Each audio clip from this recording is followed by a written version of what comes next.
देखिए, जब भी आप पेट का अल्ट्रासाउंड कराते हैं तो रिपोर्ट में कई बार आपको हिपैटोमेगेली या फिर स्प्लीनोमेगेली वर्ड देखने को मिलता है। हिपैटोमेगेली का मतलब होता है लीवर का बढ़ जाना या फिर लीवर में सूजन आ जाना, और स्प्लीनोमेगेली का मतलब होता है स्प्लीन या फिर जिसे कि हम आम भाषा में तिल्ली भी बोल देते हैं, उसका बढ़ जाना या फिर उसमें सूजन आ जाना। तो आज की वीडियो में हम जानेंगे इनके बढ़ने के क्या कारण होते हैं और इनके क्या क्या सिम्टम्स होते हैं और उसका क्या ट्रीटमेंट किया जाता है। यदि हम इन दोनों की लोकेशन की बात करें तो यहाँ पे हमने एक पिक्चर लगाई हुई है। इसमें आप देख सकते हैं कि हमारा लीवर इस जगह पाया जाता है और हमारा स्प्लीन इस जगह पाया जाता है। देखिए, वैसे तो लीवर और स्प्लीन बढ़ने के बहुत सारे कारण होते हैं। यदि आप इसे बुक से पढ़ेंगे तो वहाँ पर आपको ऐसे ऐसे कारण देखने को मिलेंगे जो कि हमें होते ही नहीं है या फिर बहुत कम होते हैं। इसलिए यहाँ पर हम केवल उन्हीं कारणों के बारे में बात करेंगे जो कि बहुत ज़्यादा कॉमन है या फिर वो आपको बहुत ज़्यादा देखने को मिलता है। तो पहले हम बात करते हैं हिपैटोमेगेली के बारे में, यानी कि लीवर का साइज बढ़ जाना। देखिए, लीवर हमारे शरीर में पाया जाने वाला एक बहुत ही महत्वपूर्ण ऑर्गन होता है। ये हमारे डाइजेशन यानी कि हमारे पाचन में हेल्प करता है। साथ ही साथ हमारी बॉडी में जितने भी टॉक्सिन्स बनते हैं उन सभी को ये डिस्ट्रॉय करता है, और जो हम मेडिसिन खाते हैं उन्हें भी ये डाइजेस्ट करता है। अब हम जान लेते हैं कि हिपैटोमेगेली के क्या क्या सिम्टम्स होते हैं, यानी कि जब भी हमारा लीवर का साइज बढ़ जाता है तो हमें क्या क्या सिम्टम देखने को मिलता है। देखिए, 80% लोगों में इसका कोई भी सिम्टम नहीं देखने को मिलता, यानी कि उन्हें पता नहीं चलता है कि उनका लीवर का साइज बढ़ चुका है। लेकिन कुछ लोगों में इसके कुछ सिम्टम्स देखने को मिलते हैं, जैसे कि हल्का दर्द होता है। तो जहाँ पे हमारा लीवर होता है उस समय उनके हल्का हल्का पेन हो सकता है या फिर उन्हें वहाँ पर भारीपन सा महसूस हो सकता है, और कभी कभी उन्हें नोजिया और वोमिटिंग भी हो सकती है। अब हम जान लेते हैं कि लीवर बढ़ने के क्या क्या कारण होते हैं। तो यहाँ पे हम दो तरह के कारणों के बारे में बात करेंगे। तो पहला क्या है, एक्यूट हिपैटोमेगेली, यानी कि यदि किसी का लीवर अचानक से बढ़ जाता है तो उसके क्या क्या कारण हो सकते हैं। तो नंबर 1, एक्सेसिव एल्कोहल, यदि कोई ज़्यादा मात्रा में ड्रिंक कर लेता है या अल्कोहल इंटेक कर लेता है तो उस समय उसका लीवर बढ़ सकता है। Number 2, large dose of medicine, vitamin और सप्लीमेंट, यदि कोई ज़्यादा डोज में मेडिसिन ले लेता है या सप्लीमेंट ले लेता है या विटामिन ले लेता है तो उस समय भी उसका लीवर का साइज बढ़ सकता है। नंबर 3 यहाँ पर इन्फेक्शन, यदि किसी को अचानक से इन्फेक्शन हो जाता है तो भी उसका लीवर का साइज बढ़ सकता है। तो इन्फेक्शन यहाँ पर कई तरह के हो सकते हैं, जैसे कि मलेरिया, टाइफॉइड, इसके अलावा वायरल हेपेटाइटिस। इसके अलावा यहाँ पर 4th नंबर है पुअर ईटिंग हैबिट, यदि कोई सही से खाना नहीं खाता है या फिर ज़्यादा अमाउंट में खाना खा लेता है या फिर हम कुछ गलत खा लेते हैं तो भी हमारा लीवर का साइज बढ़ सकता है। तो ये ऐसे कारण थे जो कि जनरल प्रैक्टिस में बहुत ज़्यादा देखने को मिलते हैं। इसके अलावा भी कई सारे कारण हो सकते हैं, जैसे कि genetic disorders, tumour, fatty liver आदि। अब हम बात करते हैं इसके ट्रीटमेंट यानी कि इलाज के बारे में, इसे ठीक कैसे किया जाता है। देखिए, पहले हमें इसे कंफर्म करना होगा कि हमें जो हमारा लीवर बढ़ा है उसका कारण क्या है। तो इसके लिए हमें कई टेस्ट कराने होते हैं, जैसे कि ब्लड टेस्ट, अल्ट्रासाउंड। तो उसके आधार पर उसका ट्रीटमेंट किया जाता है। तो एलोपैथी में इसका सिम्टोमेटिक ट्रीटमेंट किया जाता है, यानी कि जो हमें प्रॉब्लम होती है उसे ठीक किया जाता है। इसके अलावा आप इसके लिए आयुर्वेदिक मेडिसिन भी यूज़ कर सकते हैं। तो इसके लिए काफ़ी अच्छी आयुर्वेदिक मेडिसिन है, जिसके बारे में हम वीडियो के लास्ट में बात करेंगे। अब हम जान लेते हैं स्प्लीनोमेगेली के बारे में, यानी कि स्प्लीन या फिर तिल्ली का साइज बढ़ जाना। तो स्प्लीन हमारी बॉडी में पाया जाने वाला एक लिम्फोइड ऑर्गन होता है, यानी कि हमारी बॉडी का डिफेंस सिस्टम बनाता है। ये हमारे ब्लड को फिल्टर करता है और जितनी भी हमारे ब्लड की खराब सेल्स होती हैं उन सभी को ये डिस्ट्रॉय या फिर ख़त्म करता है। तो पहले हम जान लेते हैं कि जब भी हमारा स्प्लीन का साइज़ बढ़ जाता है तो हमें क्या क्या सिम्टम देखने को मिलते हैं। तो इसका पहला सिम्टम है लोकल डिस्कम्फर्ट, यानी कि जिस जगह हमारा स्प्लीन पाया जाता है उस जगह आपको हल्का हल्का दर्द महसूस हो सकता है। इसके अलावा आपको टेंडरनेस, यानी कि वहाँ पर भारीपन सा भी महसूस हो सकता है। नंबर 2, लो एपेटाइट, यानी कि ऐसे में हमारी जो भूख होती है वो भी कम हो जाती है।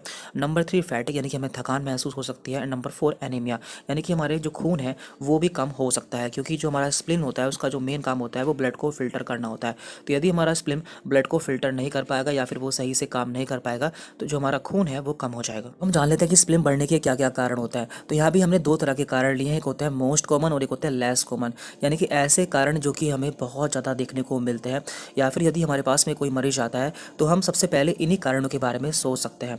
तो पहला कारण है यहाँ पर इन्फेक्शन। तो जब भी किसी को इन्फेक्शन हो जाता है तो उसका स्प्लीन का साइज बढ़ सकता है। तो इन्फेक्शन भी यहाँ पर 3 तरह के होते हैं, एक होता है वायरल, एक होता है बैक्टीरियल और एक होता है पैरासिटिक। तो वायरल क्या होते हैं, ऐसे इन्फेक्शन जो कि वायरस के द्वारा होता है, जैसे कि हेपेटाइटिस। तो जब भी किसी को हेपेटाइटिस यानी कि लीवर में वायरस इन्फेक्शन होता है तो उसका स्प्लीन का साइज भी बढ़ सकता है। नंबर 2 है यहाँ पर बैक्टीरियल, यानी कि बैक्टीरिया के द्वारा होने वाले इन्फेक्शन, जैसे कि टाइफॉइड, एंडोकार्डाइटिस, टीबी। तो जब भी किसी को ये इन्फेक्शन हो जाता है तो उस समय भी उसका स्प्लीन का साइज बढ़ सकता है। एंड नंबर 3 यहाँ पर पैरासिटिक। तो पैरासिटिक में आता है मलेरिया। तो मलेरिया के केस में भी स्प्लीन का साइज बढ़ सकता है। इसका दूसरा मुख्य कारण है पोर्टल हाइपरटेंशन। तो पोर्टल हाइपरटेंशन क्या होता है, देखिए हमारे लीवर से कुछ खून की नलिकाएं निकलती हैं। तो जब भी इन खून की नलिकाओं में ब्लड का प्रेशर बढ़ जाता है तो उसे हम पोर्टल हाइपरटेंशन कहते हैं, और इसके कारण हमारा स्प्लीन या फिर हमारे लीवर का साइज भी बढ़ सकता है। अब बात करते हैं हम ऐसे कारणों के बारे में जो कि लेस कॉमन है या फिर हमें कम देखने को मिलते हैं। तो इसमें है haemolytic anaemia, sickle cell disease, leukaemia यानी कि ब्लड कैंसर। इसके अलावा ऐसे बहुत सारे कारण हैं जो कि हमें कम देखने को मिलते हैं। अब बात करते हैं इसके ट्रीटमेंट या फिर इलाज के बारे में। तो यहाँ भी हमें उसके कोज़ को ट्रीट करना होता है, यानी कि जो हमारा स्प्लीन बड़ा है उसका कारण क्या है, तो उसके कारण को ठीक करना होता है। जैसे कि यदि किसी को मलेरिया है तो हमें यहाँ पर मलेरिया को ठीक करना होगा, किसी को टाइफाइड है तो टाइफाइड को ठीक करना होगा। तो इस तरह से इसका सिम्टोमेटिक ट्रीटमेंट किया जाता है। और जब आप इसके लिए टेस्ट कराते हैं और आपको देखने को मिलता है कि जो आपकी प्रॉब्लम है वो ज़्यादा बड़ी नहीं है, तो इसके लिए आप कुछ घरेलू नुस्खे या फिर आयुर्वेदिक दवाएं भी इस्तेमाल कर सकते हैं।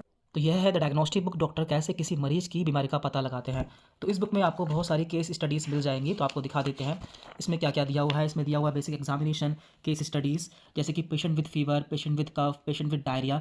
तो जब इन बीमारी के मरीज डॉक्टर के पास जाते हैं, डॉक्टर कैसे उसकी बीमारी का पता लगाते हैं और कैसे उसका इलाज करते हैं।